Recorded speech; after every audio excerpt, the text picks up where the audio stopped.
Olá, seja muito bem-vindo a um episódio especial Flash Score. Um pré-jogo daqueles do clássico vovô. Fluminense, Botafogo, Maracanã. É a terceira rodada do Campeonato Brasileiro. A gente vai trazer todas as informações e detalhes para você ficar na cara do gol. Se está acompanhando pelo YouTube, já faça um convite, deixa o seu like, comenta quanto vai ser o jogo, compartilha para os seus amigos e, claro, se é novo, se inscreve no nosso canal.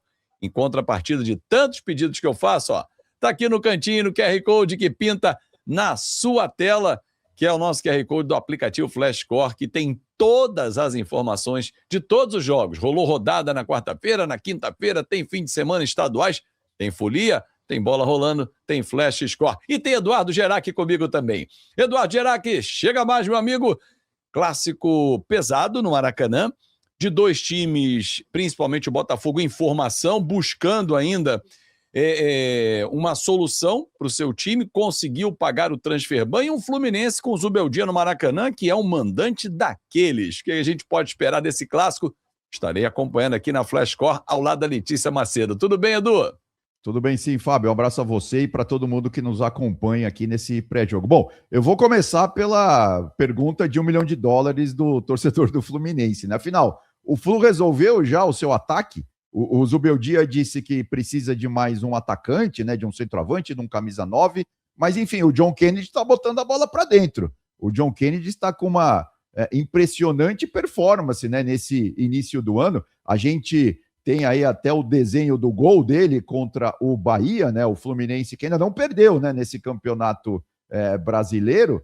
E uma coisa interessante, essa é uma assinatura do time do Zubeldia. Para quem está acompanhando a nossa tela ali com o desenho do gol do John Kennedy lá em Salvador, todo o time do Fluminense participou do gol.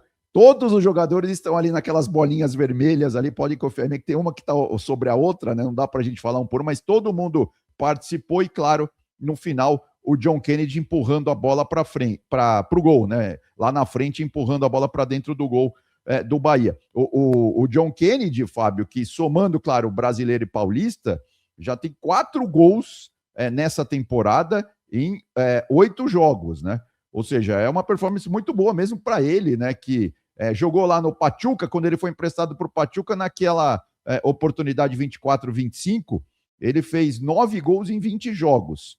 E antes disso, só quando ele chegou no Fluminense, que ele tinha feito muitos gols também, né? Quer dizer, quando voltou para o Fluminense, né? Ele é cria do Fluminense, ele saiu para a Ferroviária. Isso. E aí, quando ele voltou, teve um ano, 2023, na verdade, em que ele fez 6 gols em 26 jogos. Então é isso. O John Kennedy... Um parêntese, 6 gols, sendo o do título da Libertadores, exatamente, né? Exatamente. E é no comando do Diniz que ele se destaca. O Diniz, inclusive, libera ele para a Ferroviária, porque ele passava por problemas fora de campo, estava mais envolvido no fora de campo do que do dentro, né? Aquela concentração na noite, nas coisas que fazem os garotos se perderem numa cidade como o Rio de Janeiro. Foi para a Ferroviária, se destacou, o Diniz chamou. E aí trouxe ele no cabresto, como fez com o Ryan, que está se destacando na Premier League, né? Em 3 jogos já fez 2 gols e uma assistência. O John Kennedy voltou e fez o gol do título da Libertadores. Só que aí veio o ano de 24, ele já não performou igual, 25 também não, mas está começando bem, concordo contigo. O 26 está assumindo a camisa 9, né? Até porque Germancano machucado, Everaldo voltou para o Bahia. Exatamente. Então, aí é isso, ele está assumindo aí o protagonismo e vamos ver, claro, né? Um jogo importante contra o Botafogo, se ele continua nessa toada, né? Porque, claro, vai ser muito importante aí para o Fluminense. E aí temos também, né, nas áreas técnicas ali dos dois times, né? Teremos o encontro de argentinos, né? O Luiz Ubeldia de um lado, com o Martim Anselmi de outro. E aí eu fiz o recorte só dessas 2 primeiras rodadas dos dois times, né? Como tem muitos índices bastante parecidos dos dois lados, né? Termos de gols marcados, o Botafogo já marcou mais, 7-3. Gols sofridos, o Botafogo também sofreu mais, sofreu 5-2. Agora, chutes no gol, esse aí é o índice de acertos, né? Quantas vezes chuta no gol e quantas vezes o time chuta e quantas vezes realmente acerta o gol.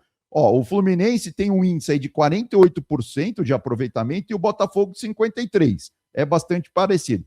E os dois também estão bastante parecidos nos cruzamentos, só que estão parecidos pelo lado ruim da coisa, né? O Fluminense até agora só acertou 7% dos seus cruzamentos, né? Ou seja, 3 cruzamentos certos em 19 tentados, e o Botafogo acertou apenas 13, 5 de 26.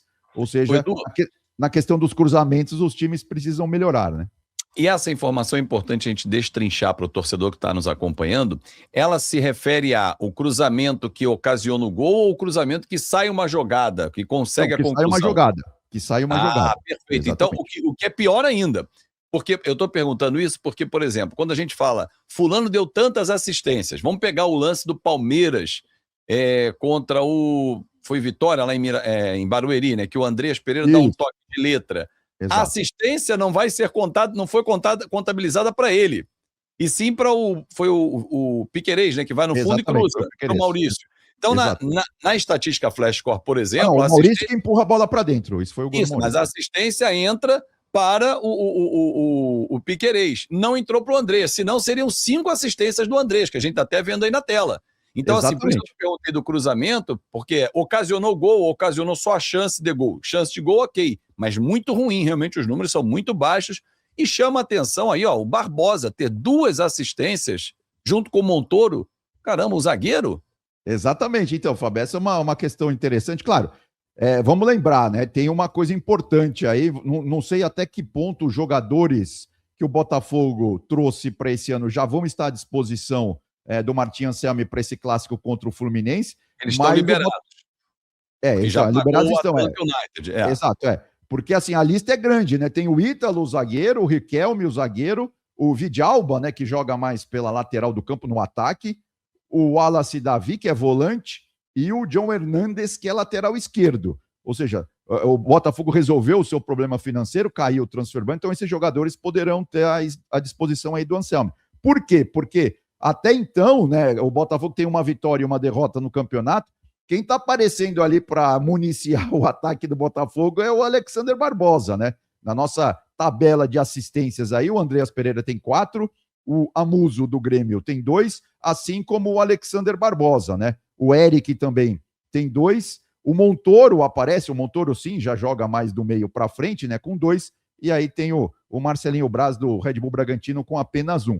Então, assim, na verdade, a curiosidade que eu tenho nesse jogo é até que ponto o Botafogo já vai estar um pouco transformado com algum desses jogadores que, de repente, pode aparecer no fogão, né, Fábio?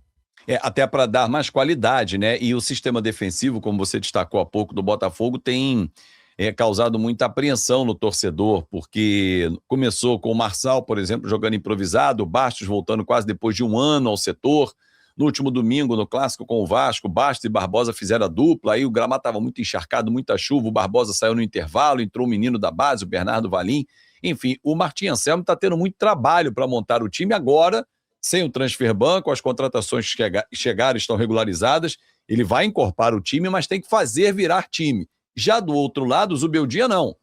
Já comanda o Fluminense desde o ano passado, conhece bem as peças. No Maracanã tem sido mandante, aquele mandante que ninguém quer encontrar pela frente, mas, por exemplo, perdeu o Lima para o América do México. Não sei até que ponto isso vai impactar na criação, né, do time do Fluminense.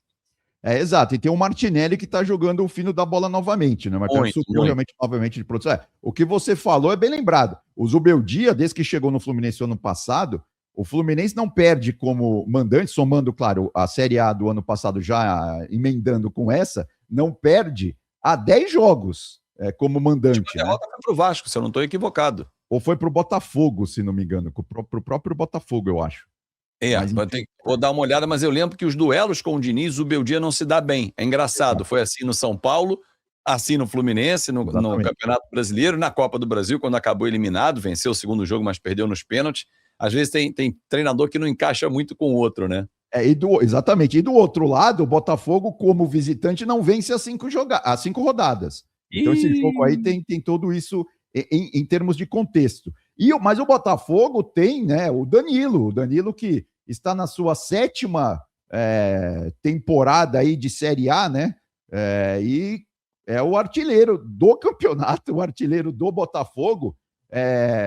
Série A não, né? Eu fiz o recorte do Danilo. Na primeira divisão, né? Na primeira divisão, porque ele estava no Nottingham Forest, né? No Palmeiras também, quando ele jogou. Ou seja, essa temporada do Danilo ele volta à velha forma, é uma das temporadas já mais goleadoras dele, Danilo, né? Ele que já tem 4 gols no Botafogo esse ano, aí na temporada 22-23 lá no Forest ele fez 3, e na temporada 23-24 ele fez 2 gols, assim como ele fez lá no Palmeiras em 21-22 também. Então o Danilo desponta também como um jogador bastante importante aí para o Glorioso. Ah, sem dúvida nenhuma. Só lembrando, né, Edu, eu falei do Lima que saiu do Fluminense, vários jogadores deixaram o Fluminense, a gente pegar dezembro até hoje. Thiago Silva foi para o Porto, o Manuel terminou o contrato, Thiago Santos, rescisão e acertou com o Coritiba, o Wallace Davi foi vendido ao Botafogo, como você disse, na negociação envolvendo o Savarino, que chegou, Lima foi por empréstimo para o América do México, Lelê para o Pafos, o Everaldo emprestado até para o Bahia, Keno foi para o Coritiba também, o Lavega emprestado ao Coritiba, ou seja, e o Fluminense trouxe o zagueiro James, trouxe o Guilherme Arana e o Savarino, mas ainda não trouxe o atacante, que está buscando, inclusive sonha em trazer alguns jogadores, já tentou alguns outros jogadores aí de mais nome, inclusive o Boanga, né, que está lá no Los Angeles FC, mas até agora nada. E o 9 é a dor de cabeça, apesar do John Kennedy, como a gente disse, está fazendo um grande início de ano. Em relação ao Danilo, o John Textor até tentou devolvê-lo para o Nottingham Forest para bater a dívida, mas aí o associativo falou assim, não, deixa aqui. E o Palmeiras tentou entrar na jogada, mas ninguém levou, o cara está no Botafogo. Exatamente, sem dúvida alguma vai ser uma peça importante para o Anselmo aí durante toda a temporada. E lembrando, do lado do Fluminense, todas essas dispensas, né, o Zubeldia até falou isso numa entrevista essa semana, foi com a anuência do Zubeldia, porque o Zubeldia gosta de trabalhar com um elenco um pouco mais enxuto, né? Ele gosta de ter ali 2 ou 3 jogadores no máximo para cada posição, mas claro, lá na frente, para até substituir o John Kennedy, né? Assim, quando precisar, de repente, precisa realmente reforçar o ataque, o Fluminense. Agora, no resto, parece que a coisa está andando bem, né? O Zubeldia é um bom treinador, ele entende demais do jogo em si, né? Ele tem uma leitura muito, muito boa do jogo. De vez em quando ele é meio teimoso também, mas vamos ver aí o que acontece com o Zubeldia e com o Anselmo, né? O Anselmo, sim, é a primeira experiência dele no Brasil, né? Como treinador de fato, né? Ele que já trabalhou como auxiliar aqui no Brasil, mas é a primeira temporada inteira aí, ou pelo menos deve ser, né? Porque a gente sabe que aqui os treinadores mudam muito rápido, que o Anselmo vai ter para trabalhar aí com o Botafogo. E agora, caindo o transfer ban, chegando os reforços, ele vai ter, claro, mais peças aí para trabalhar. Vai ser, sem dúvida alguma, um duelo muito interessante entre Fluminense e Botafogo já nessa terceira rodada do Brasileirão. E um outro detalhe para a gente fechar esse nosso pré-jogo é que nas últimas temporadas o Botafogo demorava a ter o treinador definitivo, né? Muitas vezes começava com o interino ou com aquele treinador que, vamos ver o que vai acontecer, e vinha ali no mês de abril, maio, aí trazia o treinador que ia até o final do ano. Esse ano não. O Martin Anselmi começou, ele entrou no lugar do David Ancelotti, né, que deixou muito a desejar no trabalho, principalmente na questão física e médica, muitas contusões. Danilo até é um exemplo disso.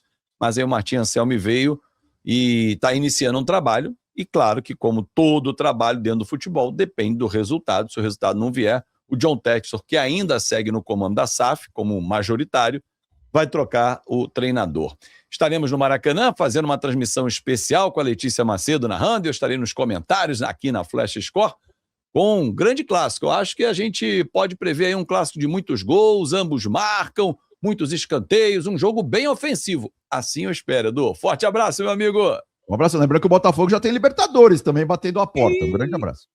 Mas antes da Libertadores subir o morro lá em Potosí, tem o Flamengo nas quartas de final em casa domingo. Domingo de carnaval, exatamente isso, torcedor. Domingo de carnaval. E o Fluminense na segunda-feira de carnaval encara o Bangu, mas é um assunto mais pra frente. Grande abraço, Edu, e até a próxima. Valeu, Fabião. Um abração, meu. Valeu, muito obrigado a você pelo seu carinho. É isso. Bola rolando, Campeonato Brasileiro. Final de semana é estadual no meio da folia. E no outro meio de semana tem Recopa, tem Libertadores e tudo passa aqui na Flash Score. Grande abraço, muito obrigado pelo seu carinho. Não esquece, dedo no like, comenta e compartilha, se inscreve no canal se é novo, manda pra geral e baixa o aplicativo Flash Score. Se quer ficar na cara do gol, então leia o jogo como ninguém. Tchau, tchau.